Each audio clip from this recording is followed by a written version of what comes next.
বিয়ের আগে 3 বছর 6 বছর প্রেম, পাঁচর ঘরে নাক দেখে ঘুম পারে, বিয়ের আগে সব শেষ। কথা কন ঠিক কিনা?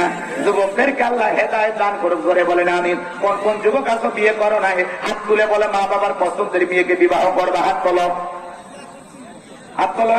যুবক হাত তোলো, তোর বাপ কিন্তু দেখতেছে, বা এ ভাতি যে হাত তোলবা, তোর বাপ দেখতেছে। অনেক যুবক বিয়ে করছে করেনি, এই যুবক বিয়ে করছে করেনি, হাত তুলিচ্ছে না কেন? ওটা দেওয়া আছে তো, ওই ঘাসপুর পার্কের চিপে গলি সাক্ষী ওয়াদা দিচ্ছে। কথা কয় না কেন? এখানে যত যুবক আছে মোবাইল নেন, এক একটা যুবক কয়টা মেয়ের সাথে প্রেম করে নিজেও জানে না।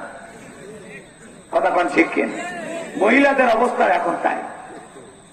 আল্লাহ এদেশের যুবক যুবতীদের হেদায়েত দান করুন, অবৈধ প্রেম ভালোবাসা থাকে এদেশের যুবক তরুণ তরুণীদেরকে আল্লাহ হেফাজত করুন।